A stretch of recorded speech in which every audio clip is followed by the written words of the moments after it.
See, I'm not trying to beat Marion at my Aunt Marion, at her own game. I am completely changing the rules of the game. And what that entails is that I keep my emotions in check at all times. I have to be an actress. My shelter friend said, Laura, you have to learn to keep your emotions in check and to accept reality as is. I know. I have to learn to keep my emotions in check. I was even joking around and she texted me. I thought it was my shelter friend being firm with me, but it didn't sound like her. No, it was Marion. I want those dogs to have those, she didn't say, will you please order. No, I want both. Marion likes control over everything, okay? My text, I can read it to you verbatim, but I can tell you what it said. I want those dogs, barking or upsetting everybody, upsetting your mom, whatever. I want both those dogs to have barking collars.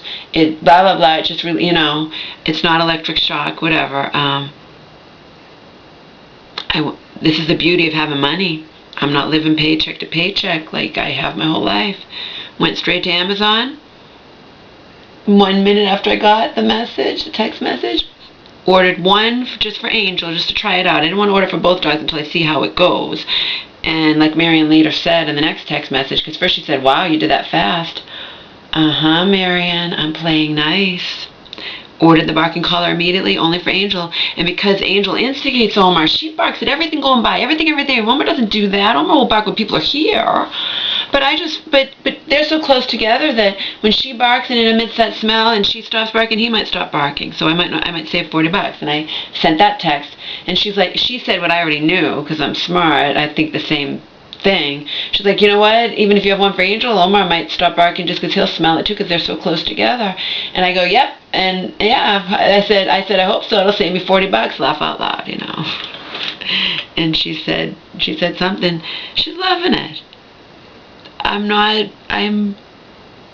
am not trying to beat her at her own game. I'm changing the rules. See? Because I'm aware that she got all of this power over my mother in a completely duplicitous manner. That my mom was never made aware of anything and that it's not right. However, to the outside world, Marion stepped in and saved her mentally ill sister even from the daughter, me, okay? Because my mom was giving me a lot of money when I was desperate, and my mom had the money. And we're not going to go into that. It doesn't matter. I didn't put the money up my nose I used to live on. I was in an abusive relationship, and then I got the bulging disc for 5 months where I was out of commission. I had to pay my rent and had to pay the bills over there, It's old news.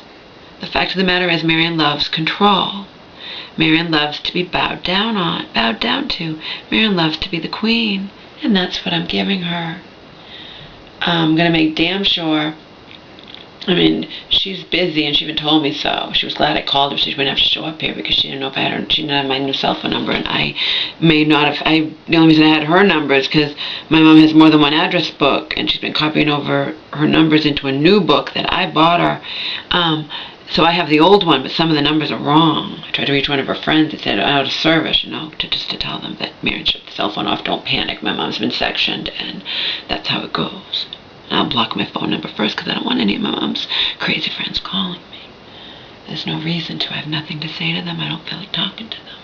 But I want to let them know because they're still her friends, and, But I can block my number and leave a message or tell them with my phone number blocked, this is how it is. My mom's cell phone's shut off. She's in the hospital.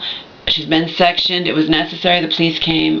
Please don't, show up here for those who have a car.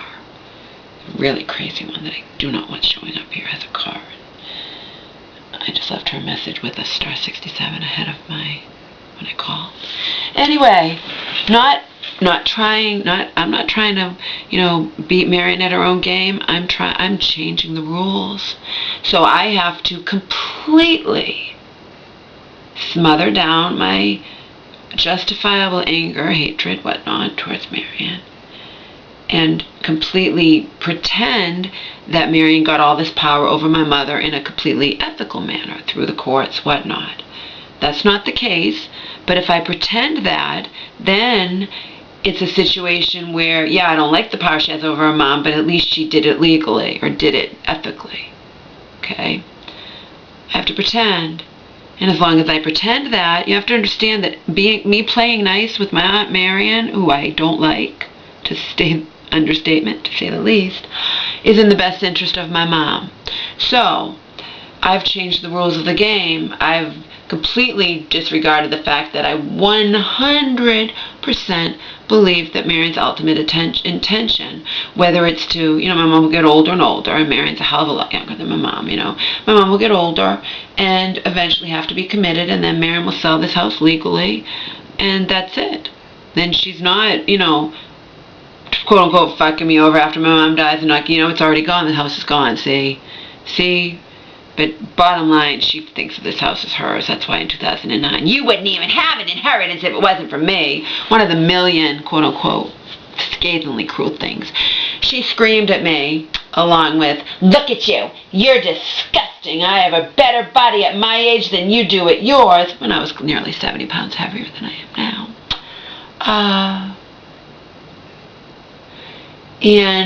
Then she wants to...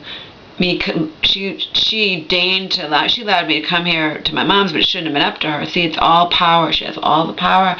I have to recognize she has all the power and stay calm whenever I talk to her or text her or whatnot. I even joked, even used laugh out loud. I'm so good. But all the while when I'm talking to her, I'm thinking I hate your fucking guts. Even to the point where, she hugs me and offers to, my mom was saying, I didn't want my mom to say it, but my mom was blabbermouth saying that I was trying to find someone to hook up my computer. Marion offered this past December, close to Christmas, whatnot. And then when she couldn't figure out some cord or something, she knew I was in here hiding and I didn't want to see her. And she's like, Laura, can you come out here, please? I came out there and hugs me. Can we just forget we were ever mean to each other? No, Marion, this is not a little spat we had. This is you gaining complete and utter control over my sick, unsuspecting, easily manipulated, highly trusting of you mother, and for what I believe is your ultimate intention to fuck me over. So no, this wasn't a little spat. We can't forget we were ever mean to each other, but couldn't say that, of course. That would have just started an argument, so... I hugged her back and whatnot, and in the back of the mind, I'm thinking, I hate your fucking guts. But you came and set up my computer, so that's cool, even though you fucked something up with the cord or whatnot, and you were doing something wrong, but because you refused to watch the video, the DVD, and see. In the end, it turned out okay. Because I had...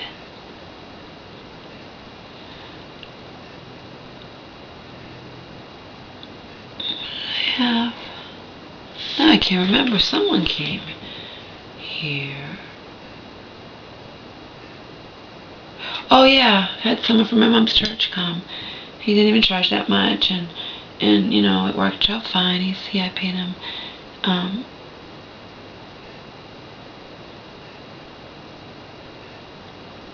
He set up my computer and realized that Marion had just plugged in the wrong thing. But the bottom line is then at Christmas she hugged me again, I want to hug you and whatnot, and 3 months later I thought maybe she's changed. Maybe her sister dying at such a young age, relatively compared to maybe people live a long time nowadays, a lot of times. Sometimes they don't get disease or get hit by a truck. She hadn't changed. She showed her true colors. In December, hug, we forget we were ever mean to each other. 3 months later, the second she felt I might be influencing my mom to stand up to Marion, the second Marion felt I might, which she was justified in thinking that way because I was, the second Marion believed, justifiably so mind you, that I was influencing my mother to stand up to Marion. Marion's claws came out. And it was in regards to me, pot calling the kettle black, but nobody knows it but me and, my YouTube friends, a great handful of in-person friends or whatnot, She's a conniving bitch. She just wants power over your money. I'm going to have her thrown out of there. Hug. 3 months later, she shows her true colors. I will never trust her again. I am changing the rules of the game, though, not trying to beat her at her own game. Because in the bottom line is I can't. I can't beat her at her own game because my mom's not strong enough to fight her, and just... I need my mom on my side. Technically, I don't.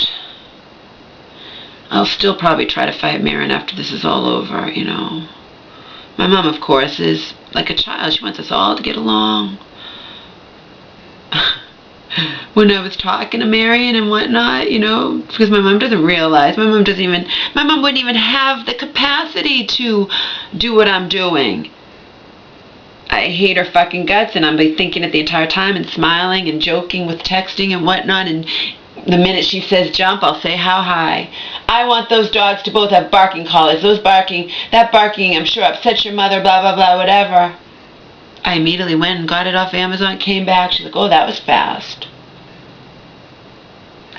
Changing the rules of the game, where I don't give one flying fuck about losing my inheritance. My goal is to do what's in the best interest of my mom. And it's in the best interest of my mother to play nice with Marion, who can prevent me from even seeing my mother, unfortunately. See? And I'm not even thinking about myself in that regards. I'm thinking about my poor mom being abandoned into the nut house and having no visitors. Like in 2010, when nobody in the family visited her for a month, and I found a mysterious flight credit that I'd forgotten all about and was going to expire soon. Got some money from Doll's mom, who was still my friend, borrowed some money from her, stayed with my mom's crazy friends, you know, who I think owed my mom's money that they were paying, and then I got money from them. I had my food stamps at the time to buy food and whatnot, because it was expensive to travel to get to see my mom, and surprised her. I was her first visitor in nearly a month. They were shocked as shit because I made myself look gorgeous, walked in there, and I know what they were thinking about her. Poor woman didn't even have her glasses. They told me, you know, she takes the wrong tray at lunch, and I got it out of her. And when I first got there, she says to me, you know, she's all drugged up. She's like, they're treating me like a human guinea pig. You know, she's not stupid. She's aware. She's aware. They're aware in there. She wrote that poem, you know. She's aware. And when I first got there, she was shocked because I couldn't tell her. You don't tell a mentally ill woman you're coming, you want to be at a secret. She would tell the family. No, I snuck here, flew here, had the damn flight credit, otherwise I wouldn't have made it. And, are you here to get me out? Laura, you're here to get me out? She hadn't had a visitor in a month. That destroys someone's mind when they don't get to have visitors in that place, those kinds of places. No, Mom, I can't. I'm just here to visit you, to say hi, you know. I flew 3,000 miles to see you, and your family can't drive a couple hours or less than to see you. But as I was lectured in there, you know, Laura, I understand you love your mom, but you can't come in here all whatever upset because she's telling you stuff over the phone like she doesn't have a coat and can't go outside, whatever, she lies, and, you know, and you can't blame your family for not visiting. You know, she's your mom, but she's just their sister, and it's very far, and family members don't want to drive far to visit their family members in the mental hospital. But Hope, who has sisters, told me, you know, if you really love your sister, you will make the effort to drive. Okay, people drive hours out of state to visit family members. The bottom line is my mom, you know,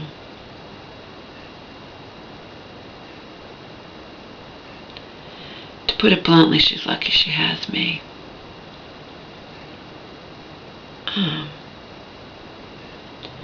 And this time, you know, as long as Mary doesn't prevent me, my mom will have visitors. I'll visit her every week, once a week. Now, she's going to want me there every day or something because that's how her illness is, and she'll get mad. She'll hang up. Mom, I can't come. Why not? I want you here now. You know? Sorry, Mom. Can't do it. She's going to yell at me when I go there and visit her. I need to take her her glasses and some clothes, you know, tomorrow, and she's going to yell. She wants me to do all kinds of stuff. She wants me to get her out of there. She wants me to contact her psychiatrist, go visit them. You know, I can't do any of it. And when I can't do any of it, she's going to scream and yell at me. I've experienced it in the past. Marion won't even visit her at all. She's like, you know how your mom gets. I have things I have to do. I have a life. I have to work. I have this, Laura. I'm not going to see her, you know. I'm well aware of that. My mom's lucky I'm here. Because if I wasn't, all this would have been happening whether I was here or not. I didn't tell her to stop taking her meds. That's part of them. She did it on her own. She was doing it before I got here. Because she couldn't cut the pill in half and didn't have the wherewithal or guts, or I don't know. Like Marion said to her the other day, and I agree, why couldn't you just ask me about cutting the pill? But when my mom asked me about cutting the pill, I was culpable because I didn't want anything to do with it, and I felt that she's been fine and taking the one pill's enough, and and I didn't know. She seemed like she didn't want to take the half pill, and I was basically, partner in crime with her, and I shouldn't have done that, and I learned my lesson, and it won't happen again. Obviously, it will not happen again, but Marion should have been on hands-on before I even got here, so I'd say she and I are equally to blame. Then Marion was saying to my mom, "What, couldn't Laura help you cut the pill in half?" And the bottom line is my mom was doing what she wanted to do, and she's being left to take her medicines on her own. She might not take any of it anyway, or think she doesn't need as much. Okay, it's an old story, different year. And Marion said, "Why couldn't Laura help you with the pill?" Laura doesn't want anything to do with my medication, my mom said. And then Marion's like, "Well, what is she here for then?" Well, for one thing, I'm paying a very good deal, comparative to rent. Okay? Definitely pulling my weight around here in more ways than one. I'm not here to be my mom's caretaker. She requires too much care, and we have too much of a history, and our illness magnifies the other one. Her illness fucks my illness up, increases, intensifies, and vice versa. And we bounce off each other. Like my shadow friend said, your mom needs in-home care, but it can't be you. No fucking shit, Sherlock, okay? But she's lucky she has me. Because she's lucky I got that money and whatnot, because if I was still in the shelter and didn't have any money, I couldn't go visit her. I couldn't do shit. And I certainly couldn't get in her house.